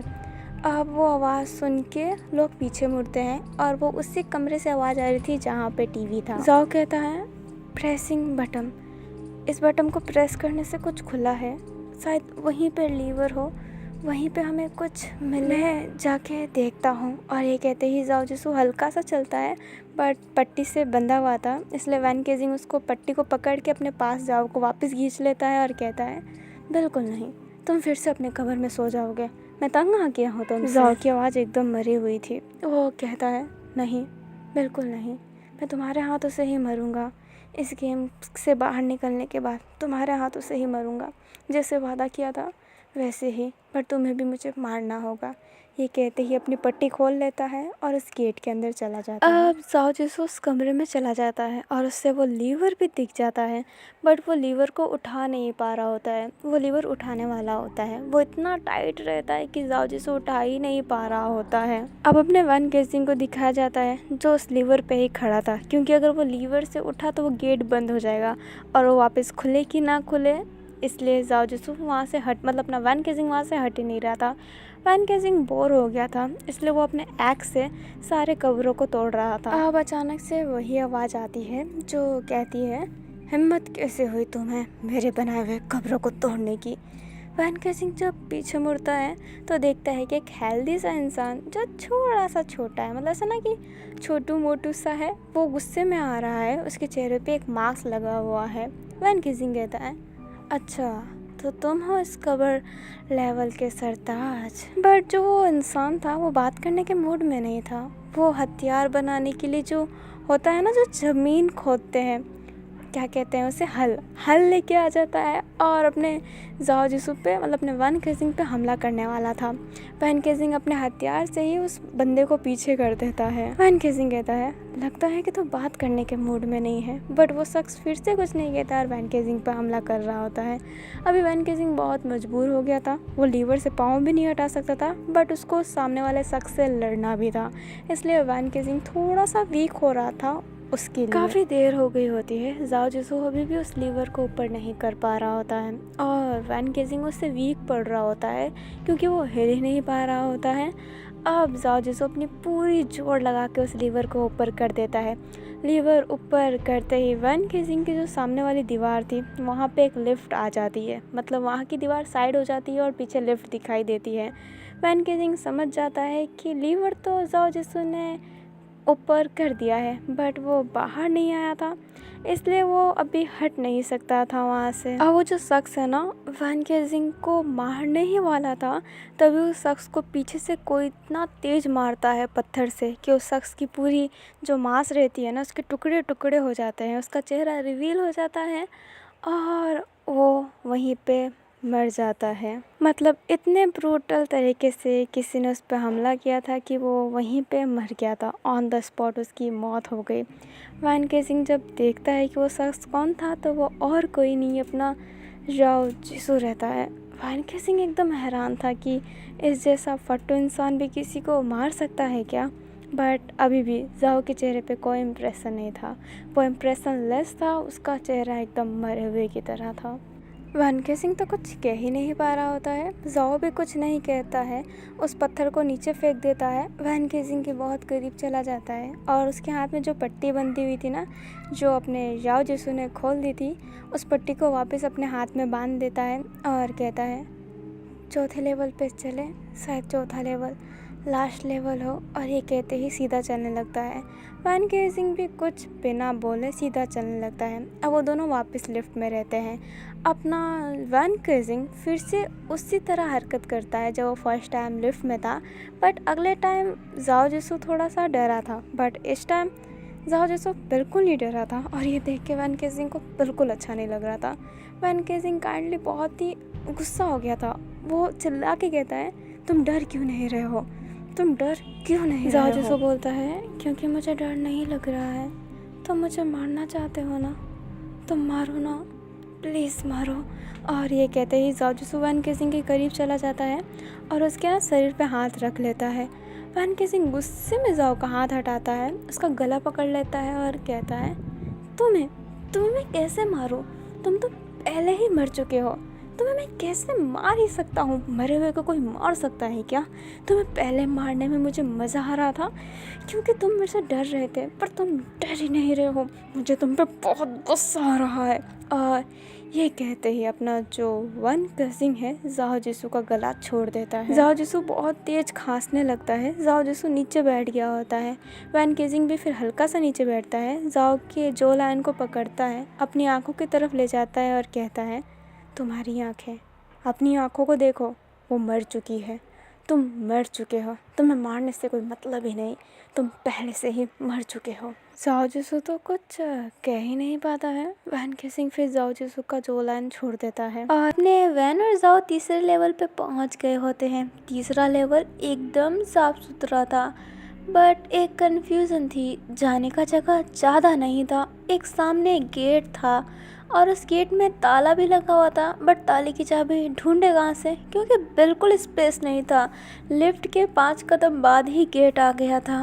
अब वैन और जाओ वहीं पे खड़े थे और सोच रहे थे कि ये ताला तोड़े कैसे। अपना वन रिंग अपने हथियार से उस ताले को तोड़ने की कोशिश करता है, बट वो टूटता नहीं है। अब एक आवाज़ आती है जो कहती है मूर्ख, यह ताला टूट नहीं सकता। ये आवाज़ एक लड़की की थी। अपना वन केजिंग बोलता है मूर्ख किसको कहा तुमने? वो लड़की कहती है तुझे कहा पहले लेवल के वैन केजिंग उस लड़की से कुछ कहता, उससे पहले जाओ जिसू कहता है तो हम आगे कैसे बढ़ेंगे? इस लेवल के आगे हम कैसे बढ़ सकते हैं? वो लड़की कहती है तुम्हें मेरी पहेलियों का जवाब देना पड़ेगा। अगर तुमने सही जवाब दिया तो तुम आगे जा पाओगे, अगर गलत जवाब दिया तो करंट खाने के लिए तैयार रहना। और ये कहते ही जो नीचे का फ्लोर था ना, वो करंट देने लगता है। जाओ जिसू और वैन केजिंग को एक साथ में ही करंट लगता है और वो करंट बहुत ही ज्यादा हाई नहीं था, बट एकदम मीडियम भी नहीं था। अगर 3-4 बार और पड़ा तो इंसान का मौत होना पक्का है। वैन केजिंग गुस्से में बोलता है तेरी तो, और ये कहते ही जहाँ से आवाज आ रहा था वो वाला स्पीकर तोड़ देता है। बट वो लड़की फिर से कहती है स्पीकर तोड़ने से कुछ नहीं होगा, यहाँ पे हर जगह मेरी ही आवाज गूंजती है। वैन केजिंग अपनी हथियार एक और स्पीकर पे मारने वाला था, तभी जाओ जिसू वैन केजिंग का हाथ बड़े प्यार से होल्ड कर लेता है। वैन केजिंग जाओ के हाथों पे देखता है, फिर उसके आंखों में देखता है, फिर थोड़ी देर के लिए फ्रीज हो जाता है, फिर हमला नहीं करता है, मतलब उस स्पीकर को नहीं तोड़ता है और चुपचाप खड़ा हो जाता है। जाओ जिसू फिर कहता है पहले पूछो, हम देने के लिए तैयार हैं। वो लड़की कहती है क्यों नहीं, ऐसा एक अजब खजाना जिसका मालिक बड़ा सयाना, दोनों हाथ से लुटाती जाए फिर भी दौलत बढ़ती जाए, बताओ इसका मतलब क्या है? वैन केजिंग थोड़ी देर के लिए सोच में पड़ जाता है कि इसका मतलब क्या है, बट जाओ जिसू हाथों हाथ कह देता है इसका मतलब विद्या है। और विद्या कहते ही एक दरवाज़ा खुल जाता है। वो 10 कदम आगे बढ़ते हैं तो फिर से एक दीवार आ जाता है। वो लड़की कहती है वाह तुम तो बड़े होशियार निकले हैं, चलो अब आगे की पहेली। और गाइस ये जो पहेली है ना, ये मैंने गूगल से सर्च की है, मुझे इतनी पहेलियाँ नहीं पता और ये बच्चों जैसी ही है, मतलब एक क्रीपी स्टोरी में बच्चों जैसी पहेली थोड़ी अजीब लगेगी, बट क्या ही कर सकती हूँ मैं, सो सॉरी। अब आगे भी दरवाजे में ताला लगा हुआ था। वो लड़की बोलती है एक और पहेली, बीमार नहीं रहती मैं बट खाती फिर भी गोली, बूढ़े बच्चे सब डर जाते सुन के मेरी बोली, बताओ ये क्या है? जाओ जिसू इस समय के लिए सोच में पड़ जाता है, बट वैन केजिंग कहता है बंदूक चलाने के लिए अंदर गोली डालनी पड़ती है, तो वो गोली खाती है और बूढ़े बच्चे सब उसकी आवाज़ से डरते हैं। अब वो लड़की कहती है सही कहा ना समझ, और ये कहते ही गेट खुल जाता है। वैन केजिंग गुस्से में अपने हाथ को बंद कर लेता है और गुस्से में कहता है तू होगी चुड़ैल ना समझ। अब वो लोग थोड़े आगे जाते हैं तो फिर से एक और गेट आ जाता है। लड़की कहती है एक और पहेली, लेने में काला जलाने पे लाल, फेंकने के समय सफेद, बताओ मेरा भेद। अभी वैन केजिंग सोच में पड़ जाता है, बट जाओ जिसू कहता है कोयला, वो काला होता है बट जलाने के बाद लाल हो जाता है और फेंकते समय वो वाइट हो जाता है क्योंकि वो पूरा जल जाता है। इसका मतलब कोयला है। वो लड़की कहती है अरे वाह, एक और सही आंसर। और वो गेट फिर से खुल जाता है। अब वो आगे पहुंचते हैं तो एक और गेट आ जाता है। वैन केसिंग गुस्से में कहता है इस चुड़ैल के लेवल पे कितने गेट हैं, परेशान कर रखा है मुझे। अब वो लड़की कहती है हैलोवीन गेम में क्या है ऐसा जो टूट जाता है जल्दी ही। जाओ जिसको कुछ कहने वाला था उससे पहले वैन केसिंग कहता है हड्डियाँ, दूसरों की हड्डियाँ बहुत जल्दी टूट जाती है इस हैलोवीन गेम में। यह आंसर गलत था, इसलिए उनको बहुत तेज बिजली के झटके पड़ते हैं। वैन केसिंग बोलता है चुड़ैल। जाओ जिसको कहता है हिम्मत, हैलोवीन गेम में जितने लेवल बढ़ते रहते हैं उतने लोगों की हिम्मत टूटती रहती है।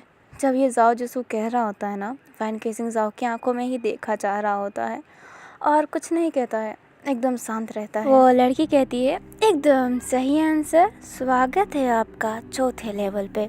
अब वो जब गेट खुलता है ना तो बहुत बड़ी सी जगह दिखाई देती है जहाँ पे एक लड़की मजे से कुर्सी पे बैठी हुई थी और ये वही लड़की थी जो माइक पे बोल रही होती है। वैन केसिंग गुस्से में अपना हथियार लेके उस लड़की को मारने जाता है बट वो लड़की के पास भी एक हथियार था। वो बहुत अच्छी अपनी सेफ्टी कर देती है और हाथों हाथ वैन केसिंग को ज़मीन पे गिरा देती है और उसके शरीर पे पाँव रखी हुई रहती है। वो लड़की कहती है ना ना ना ना बेवकूफ़, तुम मेरे से जीत नहीं सकते। लुओ चिनचाओ नाम है मेरा, इतने आसानी से कोई मेरे से जीत नहीं सकता। वैन केसिंग लुओ चिनचाओ के पाँव के नीचे था बट जाओ जिसो को कोई फ़र्क ही नहीं पड़ रहा होता है। वो अपना चुपचाप आता है और थोड़ा नीचे बैठ जाता है और वैन केसिंग से बड़े प्यार से पूछता है तुम ठीक हो। वैन केसिंग गुस्से में कहता है मैं इस लड़की के पाँव के नीचे हूँ और मैं तुझे ठीक लग रहा हूँ, तू लड़ेगा नहीं मेरे लिए। जाओ जिसो कहता है कोशिश करता हूँ और वो लुओ चिनचाओ का पाँव पकड़ लेता है और हटाने लगता है और वो बड़े प्यार से हटा रहा होता है। ऐसा लग ही नहीं रहा होता है कि वो जिद कर रहा है या फिर जोर लगा रहा है, एकदम प्यार से पुश कर रहा है। ऐसा लग रहा था कि वो उसके पाँव को रफ कर रहा था और लुओ चिनचाओ को भी हंसी आ रही होती है जब जाओ ने उसका पाँव पकड़ा हुआ होता है। वैन केसिंग अजीब सा चेहरा बना लेता है और कहता है तू इतना मेहनत मत कर, मैं ही कुछ करता हूँ। और ये कहते ही अपने एक पाँव को लुओ चिनचाओ के पाँव पे मारता है जिस वजह से लुओ चिनचाओ नीचे गिर जाती है और वैन केसिंग उठ जाता है और अपना कपड़ा साफ करके अपनी हथियार को वापस से स्वैग से अपने कंधे पे रख लेता है। लुओ चिनचाओ हंसती और कहती है ठीक है इतना स्वैग मत दिखा, तेरे पे सूट नहीं करता, बंदर जैसा लगता है। वैन केसिंग गुस्से में कहता है तू बंदरी ठीक है। लुओ चिनचाओ मुस्कुराती है और उठ जाती है। जाओ जिसो भी चुपचाप उठ जाता है। लुओ चिनचाओ कहती है तुमने पहले बुझा के अंदर तो आ गए बट आगे जाने के लिए तुम्हें एक दूसरे को मारना पड़ेगा, क्या कर सकते हैं ना। अब लुओ चिनचाओ अपने पाँव से 2 गन निकालती है। उसने अपने पाँव के अंदर गन रखा हुआ था और दोनों गन को वैन और जाओ को पकड़ा देती है और कहती है अब तुम फैसला करो यहाँ पे कौन मरेगा और कौन आगे जाएगा। त्याग देने का टाइम है बच्चों, आराम से त्याग देना। अब आगे वाले लेवल जाने के लिए वैन या फिर जाओ में से किसी एक को मरना पड़ेगा, कोई एक ही आगे जा सकता है। जाओ जिसो फटाफट अपना बंदूक को अपने सर पे रख लेता है और कहता है मैं मरने के लिए तैयार हूँ। वैन केसिंग तो देख ही रहा होता है और कुछ नहीं कह रहा होता है। वैन केसिंग फिर कहता है पागल है तू मरना चाहता है। जाओ जिसो कहता है और गोली चला ही देता है बट अपना वैन केसिंग उस गोली को मतलब उस बंदूक को अपने लात से मार के परफेक्ट टाइम पे उसे जाओ के हाथ से गिरा देता है जिस वजह से गोली कहीं और लग जाती है। लुओ चिनचाओ बोलती है अरे खुद को मारो ना, मेरी दीवार गंदे मत करो, पता है सर्विसिंग करवाने में कितना पैसा लगेगा, मूर्ख कहीं के। वैन केसिंग गुस्से में अपनी जो बंदूक रहती है ना वो लुओ चिनचाओ पे तान देता है और चला ही देता है बट उसकी बंदूक चलती ही नहीं है। लुओ चिनचाओ हंसती और कहती है तू कितना पागल है ना, तुझे लगा कि मैं तुझे भरीक वाली गोली दूंगी, बिल्कुल नहीं, मैं तेरे बारे में जानती हूँ। तो कितना बड़ा साइको और कितना बड़ा कमीना है, तूने अपने माँ बाप को मार दिया तो किसी को भी मार सकता है ना। वैन केसिंग की आंखें नीचे हो गई होती है। जाओ वैन केसिंग को ही देख रहा होता है और कुछ नहीं कह रहा होता है। लुओ चिनचाओ वैन केसिंग के पास जाती है, उसका मुंह ऊपर करती है और ऐसा ना काइंडली नोचने लगती है। वैन केसिंग के पट्टियों से खून निकलने लगता है क्योंकि लुओ चिनचाओ के नाखून बहुत तेज थे और वो वैन के चेहरे पे गड़ रहे होते हैं। वैन पर कुछ नहीं कह रहा होता है। अभी जाओ जिसू लुओ चिनचाओ के हाथ पे अपनी जो बंदूक थी ना जो नीचे गिर गई थी वो उठा के मार देता है। लुओ चिनचाओ को दर्द होता है, वो अपना हाथ पीछे करती है, जाओ को देखती है और कहती है भीगी बिल्ली भी शेर बनना चाहती है क्या। जाओ जिसू कहता है वैन केसिंग को चोट मत पहुंचाओ। वैन केसिंग तो चुपचाप सिर्फ जाओ को ही देखने लग जाता है। जाओ फिर वैन केसिंग की तरफ देखता है और कहता है हम इसे मारेंगे और आगे जाएंगे। और ये कहते ही जाओ जिसु लियो चुनचाओ से लड़ने लगता है। लियो चुनचाओ लड़ाई में बहुत अच्छी थी। जाओ तो 1 मिनट भी टिक नहीं पाता है। वैन केसिंग तो अभी भी फ्रीज था। जब लियो चुनचाओ जाओ जिसु को जान से मारने वाली थी तब वैन केसिंग लियो चुनचाओ पे हमला करता है और उन दोनों की फाइटिंग स्टार्ट हो जाती है। लियो चुनचाओ बोलती है अरे मूर्ख इंसान, तू मेरे से नहीं जीत सकता। वैन केसिंग कहता है तेरे पूरे ख़ानदान से जीत सकता हूँ। और ये कहते ही फाइटिंग करना स्टार्ट कर देता है। अभी जाओ जिसु का ऑलमोस्ट चेहरा ऑलमोस्ट शरीर ब्लड से भर गया होता है क्योंकि लियो चुनचाओ जो हथियार यूज़ करती है वो बहुत शार्प है और लियो चुनचाओ की फाइटिंग सबसे बेस्ट है इसमें। अगर आप उससे दूर से लड़ रहे हो देन आप जीत सकते हो, बट पास वाले लोगों के लिए जीतना बहुत ही मुश्किल है। वैन केसिंग की भी हालत ख़राब हो गई होती है। वैन केसिंग ज़मीन पे पड़ा हुआ रहता है। लियो चुनचाओ अपने हथियार को वैन केसिंग के गले पे गड़ाने ही वाली थी तभी जाओ जिसु बंदूक चला देता है। जाओ जिसु ने बंदूक सीधा लियो चुनचाओ के दिल के पास चलाया होता है। लियो चुनचाओ अपने शरीर को पकड़ लेती है और कहती है हाँ, तुम जैसे भीगी बिल्ली भी गोली चला सकते हैं क्या? मैं सोची थी कि तुम ऐसा नहीं करोगे इसलिए मैं तुम्हारे बंदूक में गोली ज़्यादा डाल देती। मेरी गलती। लियो चुनचाओ हंसते हंसते ही मर जाती है। वैन केसिंग तो अभी ढंग से खड़ा ही नहीं हो पा रहा था। वो जाओ जिसु को देख रहा होता है नीचे लेटे ही। जाओ जिसु थोड़ा सा खड़ा था बट वो ज़मीन पे था, मतलब उसका एक पाँव ज़मीन पे था बट वो उठने की कोशिश कर रहा था। जाओ जिसु की एकदम सांसें भर गई होती है, उसके सर से बहुत ब्लड निकल रहा होता है। अभी वैन केसिंग जैसे तैसे करके उठ जाता है, धीरे धीरे करके जाओ जिसु के पास जाता है, अपने हाथों से जाओ का फेस होल्ड करता है, उसकी तरफ देखता है, उसके सर की चोट को बहुत ध्यान से देख रहा होता है। फिर अपने जो उसने चेहरे पे जो पट्टी बांधी थी ना वो खोलने लगता है। वैन केसिंग ने अपनी पट्टी पूरी खोल दी होती है और उस पट्टी से जाओ जिसु के सर पे रैप कर दिया होता है ताकि जाओ जिसु की ब्लीडिंग रुक सके। जाओ जिसु तो वैन केसिंग का फेस देखा ही जा रहा था क्योंकि ऐसे बिहेवियर लुक में उसका चेहरा इतना मासूम, बाहर से कोई देख के पहचान नहीं सकता कि उसके अंदर का चेहरा इतना मासूम है। मतलब उस पट्टी के अंदर वाला चेहरा इतना भोला, इतना मासूम। जाओ जिसु तो वैन केसिंग का चेहरा देखा ही जा रहा होता है। वैन केसिंग का चेहरा तो बहुत मासूम था बट उसके चेहरे पे चाकू और बहुत से अलग अलग हथियारों के निशान थे। उसका चेहरा पूरा स्क्रैचेस से भरा हुआ था। अभी जो जाओ जिसु है ना अचानक से वैन केसिंग के जो स्क्रैचेस है ना उसको छूने लगता है। जाओ जिसु धीरे से कहता है तुम्हें दर्द होता है क्या अभी भी? वैन केसिंग थोड़ा शांत रहता है फिर कहता है नाटक मत कर, मुझे दर्द नहीं होता, अब चल उठ तू। अब जाओ जिसु भी उठ जाता है। वैन केसिंग ने जाओ का हाथ उसके कंधे पे रख दिया होता है। अब जो लिफ्ट थी ना वो चलने लगती है, मतलब लाइट लग जाता है लिफ्ट के पास वाला। अब वो ऊपर या फिर नीचे कहीं भी जा सकती है। अब वो दोनों जब लिफ्ट में रहते हैं ना तो जाओ जिसु वैन केसिंग की तरफ ही देख रहा होता है। वैन केसिंग फिर गुस्से में कहता है वैसे तो फर्स्ट है जिसने मेरा चेहरा देखा है और लास्ट भी होगा क्योंकि मैं तो तुझे मार डालूंगा ना, तू तो बचने वाला है नहीं। जाओ जिसु फिर से कहता है क्यों नहीं, मुझे मार डालना, मैं इंतज़ार कर रहा हूँ मरने का।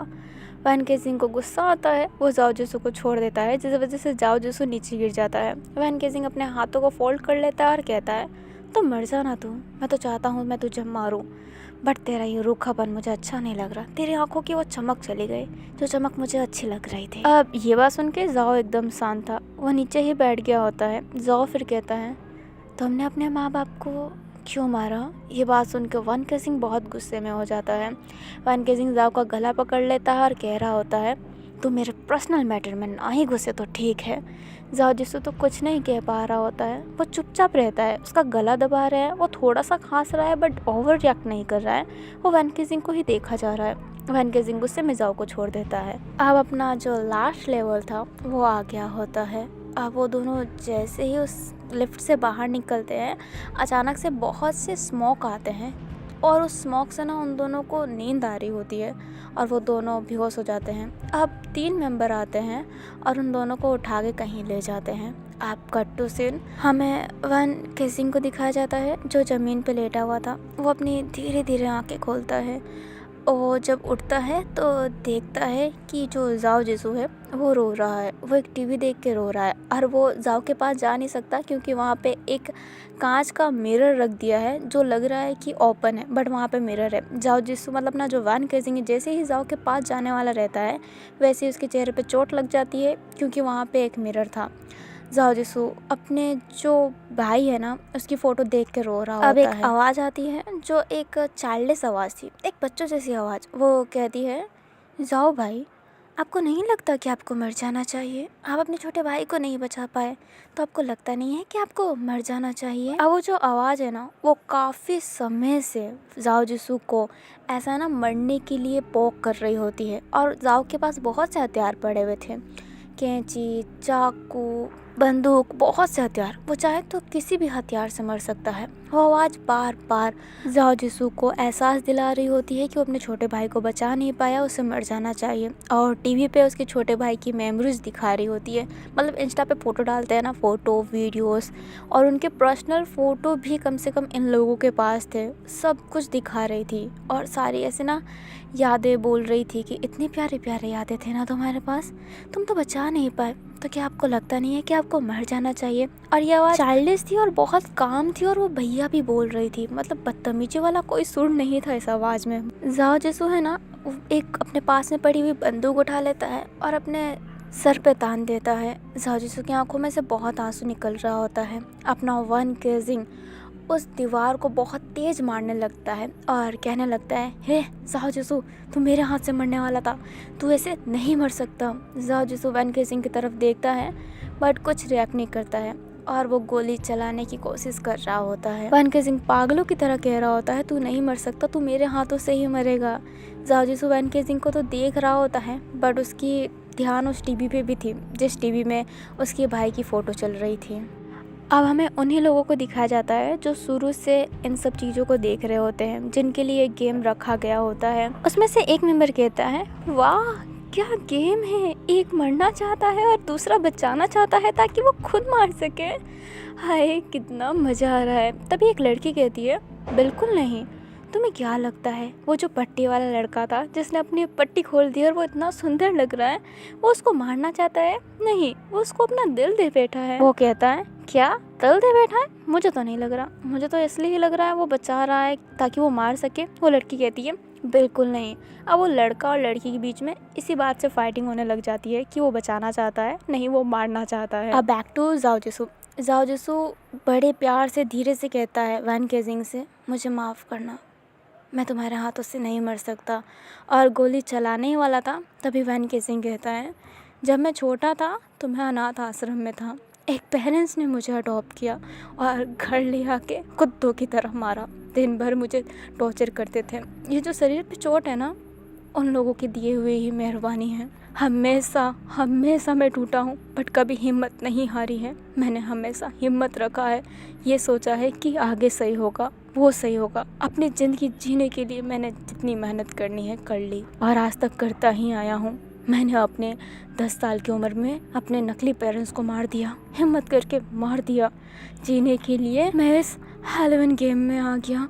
मैं अपनी मौत किसी के हाथों नहीं देख सकता, मैं जीने के लिए कुछ भी कर सकता हूँ। अभी जो अपना वैन केजिंग है ना, वो बचपन से अनाथ है। उसको एक फैमिली ने अडॉप्ट तो किया था बट उसे वो बहुत टॉर्चर करते थे, पूरे घर का काम भी करवाते थे बट मारते भी बहुत थे। जो भी उन्हें चीज़ मिलता था ना उससे वैन केजिंग को मार देते थे। वैन केजिंग तंग आ गया था। वैन केजिंग ने हिम्मत करके अपने नकली माँ बाप को मार दिया। वैन केजिंग को जेल भेज दिया गया, बच्चों की जेल होती है ना उसमें। बट वहाँ से वैन केजिंग को हैलोवीन गेम में ला दिया गया और उसे और भी टॉर्चर किया, उसको ड्रग्स दिया, उसे साइको बना दिया ताकि वो दूसरों को मारे। बट वैन केजिंग इस चीज़ को कभी भूल नहीं पाया कि उसने अपने पेरेंट्स को मारा है। वैन केजिंग ने बहुत सेक्रीफाइस किया है बट वैन केजिंग हमेशा से जीने की पूरी कोशिश की है। अब हमें वापस वैन केजिंग को दिखाया जाता है। वैन केजिंग कह रहा होता है, जाओ तुम नहीं मर सकते, तुम नहीं मर सकते। और अभी अपना वैन केजिंग की आंखों में आंसू था। जाओ जिसू वैन केजिंग को देखने लग जाता है, फिर अपने भाई को देखता है और अपने भाई से कहता है, माफ़ करना। और ये कहते ही वो जो गोली थी वो कांच पे चला देता है, जिस वजह से वो कांच हाथों हाथ टूट जाता है। कांच टूटते ही वैन केजिंग कहता है, इतनी कमज़ोर थी क्या? तो ये मेरे हाथों से क्यों नहीं टूट रही थी? वैन गेजिंग फिर और कुछ नहीं सोचता है, फटाफट जाओ के पास जाता है और उसकी हाथ की रस्सी खोल लेता है। अब हमें उन्हीं लोगों को दिखाया जाता है जिसमें से वो लड़की कहती है, हाउ सो रोमांटिक, कितने प्यारे लग रहे हैं ना ये एक दूसरे के साथ। एक का नाम क्या था? वैन गेजिंग, और दूसरे का नाम क्या था? जाओ जिसू। हाँ, इन दोनों की हैशटैग भी कितनी क्यूट बनेगी ना, #वैनसू। हाँ, ये कितने स्वीट हैं। अब वो लड़का कह रहा होता है, पूरा मूड ख़राब कर दिया, साला ये कब मरेगा, मर ही नहीं रहा है, ये गेम जीत जाएगा क्या? अब जब अपना जाओ जिसू आज़ाद हो जाता है ना, तो वैन गेजिंग जाओ का हाथ पकड़ लेता है और कहता है, हमें चलना चाहिए, ये लास्ट लेवल है, इसके बाद मैं तुम्हें बाहर निकालूंगा और तुम्हें। और इतना कह के शांत हो जाता है। जाओ कहता है, मुझे, वैन कहता है, अपने हाथों से मार डालूंगा। और ये कहते ही उसको आगे ले जाने लगता है। अब वो आगे जाते तभी एक बच्चा, मतलब 17 साल का बच्चा सामने आता है और कहता है, माफ़ करना भाइयों, बट आप आगे नहीं जा सकते, ये लेवल मेरा है और मेरे हाथों से कोई नहीं बच सकता। लास्ट लेवल में आपका स्वागत है। इस लास्ट लेवल का लीडर चैंगलिंग आपको कहीं जाने नहीं देगा, यहीं पे मारेगा। अब चैंगलिंग के साथ ना 5 लोग और आ जाते हैं पीछे से। अब 5 लोग उन पे हमला करने लग जाते हैं। अभी वैन गेजिंग के पास उसकी हथियार नहीं थी, तो लड़ना थोड़ा मुश्किल था, बट एक बात का फ़ायदा था कि जो उन लोगों के पास ना कोई हथियार नहीं था, सब हाथों से ही लड़ रहे होते हैं। चैंगलिंग दिखने में तो बच्चा था, बट उसकी फाइटिंग स्किल काफ़ी ठीक ठाक थी। अब हमें उन्हीं लोगों को दिखाया जाता है जो लाइव स्ट्रीमिंग देख रहे होते हैं। वो लोग बहुत एक्साइटेड थे, बट जो वो हुड्डी वाला लड़का था उसके पास एक कॉल आता है और कॉल में कहते हैं, रेड पड़ने वाली है, हैलोवीन गेम में रेड पड़ने वाली है, पुलिस वालों को पता चल गया है उस लोकेशन के बारे में। हुड्डी वाला लड़का कहता है, ठीक है, तो उस लोकेशन को उड़ा दो, बम ब्लास्ट करवा दो यहाँ पे। अब वो हुड्डी वाला लड़का बाकियों से कहता है, सॉरी जेंटलमैन, बट ये गेम यहीं पे ख़त्म हो रहा है, माफ़ करना, पुलिस की रेड पड़ने वाली है। वो लड़के कह रहे होते हैं, अरे यार मज़ा आने वाला था, मज़ा किरकिरा कर दिया। और वो लड़की कहती है, कोई बात नहीं, मैं तो चाहती ही थी कि दोनों बाहर आ जाए, कितने सुंदर लग रहे हैं ये एक साथ में, इनको किसी की नज़र ना लगे। अब हमें वैन गेजिंग और जाओ जिसू को वापस दिखाया जाता है। हैलोवीन गेम वाली जगह पे अचानक से सबसे नीचे वाले फ्लोर पे, मतलब वैन गेजिंग वाले फ्लोर पे बम ब्लास्ट होता है, जिस वजह से ऑलमोस्ट चीज़ें डिस्ट्रॉय हो रही होती है, पूरी बिल्डिंग काँप रही होती है। जाओ जिसू कहता है, बम ब्लास्ट? वैन गेजिंग कहता है, आज तक तो ऐसा नहीं हुआ। चैंगलिंग भी थोड़ा हैरान था। अब सब आपस में लड़ने से अच्छा भागना समझते हैं, अब सब बचने के लिए भाग रहे होते हैं। बट बम ब्लास्ट बहुत ही स्पीड में था, वो बहुत ही ऊपर तक आ गया होता है। अब सारे लेवल पे बम ब्लास्ट हो गया होता है, बस 5वां लेवल बाकी रहता है। अपना चैंगलिंग जब गेट की तरफ पहुंचता है तो अचानक से ना गेट के पास में ही बम ब्लास्ट हो जाता है। अपना जो जाओ जिसू रहता है ना, वो फटाफट चैंगलिंग को अपनी तरफ खींच लेता है और उसे सेफ कर लेता है। वो बम ब्लास्ट उतना ज़्यादा तेज नहीं था, वो थोड़ा दूर फटा था, बट जो गेट था ना उसके पास उसके लास्ट रेंज थी। चैंगलिंग जाओ की तरफ ही देखने लगता है और कहता है, तुमने मुझे बचाया क्यों? अपना जाओ जिसू कहता है, क्योंकि तुम मेरे छोटे भाई की तरह। चैंगलिंग तो जाओ को देखता ही रह जाता है। वैन गेजिंग फटाफट जाओ का हाथ पकड़ लेता है और कहता है, जल्दी बाहर चलो। अब चैंगलिंग और जाओ जिसू और वैन गेजिंग सेफली बाहर पहुंच गए होते हैं, बट जो बाकी लोग थे वो सारे मर गए होते हैं, सबकी लाश धूल मिट्टी में दब गई होती है। अब वो लोग जैसे ही बाहर आते हैं वैसे ही पुलिस की गाड़ी उनको चारों तरफ से घेर लेती है। वो अपनी हाथ ऊपर कर लेते हैं। अब पुलिस उन तीनों को पकड़ लेती है। अब कट टू स्टोरी गाइस, अब हमें एक जगह दिखाई जाती है।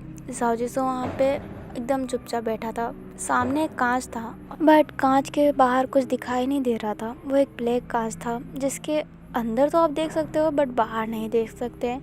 जाओ जिसू उस कांच की तरफ इशारा करता है और कहता है, रोशनी, मुझे रोशनी देखनी है। जाओ जिसू अभी भी एकदम मरे हुए की तरह। जाओ जिसू अब उस कांच के पास जा रहा होता है, मतलब जाओ जिसू की हाथ उस कांच के पास जा रही होती है, तभी वो कांच अचानक से टूट जाता है और जितनी भी बाहर की रोशनी थी सब जाओ जिसू के फेस पे पड़ जाती है। अचानक से जाओ जिसू की आंखें थोड़ी देर के लिए बंद हो जाती है।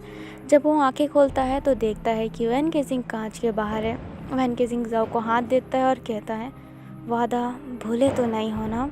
जाओ जिसू वैन गेजिंग का हाथ पकड़ लेता है और कहता है, बिल्कुल भी नहीं। वैन गेजिंग के चेहरे पर भी बिल्कुल पट्टी नहीं थी, उसके हाथ पाँव में कहीं पट्टी नहीं थी। वैन गेजिंग एक स्माइल करता है और कहता है, चलो चलते हैं तब। और ये कहते ही वैन गेजिंग जंगले के बाहर छलांग लगा लेता है और अपना जाओ जिसू भी उसके साथ में ही रहता है। और अपने जाओ जिसू के चेहरे पे अभी एक हल्की सी स्माइल रहती है जो उसके भाई के मरने के बाद से तो नहीं आई थी। और ये कहानी यहीं पे ख़त्म होती है। आई होप आपको अच्छा लगा। और बैकग्राउंड नॉइसेस के लिए माफ़ करना, यहाँ पे घर बन रहा है और मुझे समझ में नहीं आ रहा है घर बना रहे हैं या फिर तोड़ रहे हैं जो इतनी आवाज़ कर रहे हैं। और चलो इनकी बुराई ख़त्म करते हैं और आप मेरी बुराई कीजिए और हो सके तो तारीफ़ भी कर दीजिए, मतलब इस FF को रेटिंग दे दीजिए कि आपको ये कैसा लगा। तो वीडियो अच्छा लगे तो लाइक कर दीजिए, चैनल पे नए हो तो सब्सक्राइब कर दीजिए। Happy Halloween, oh sorry, comment में जय मंजू लिखना ना भूलें। अब बाय बाय, लव यू।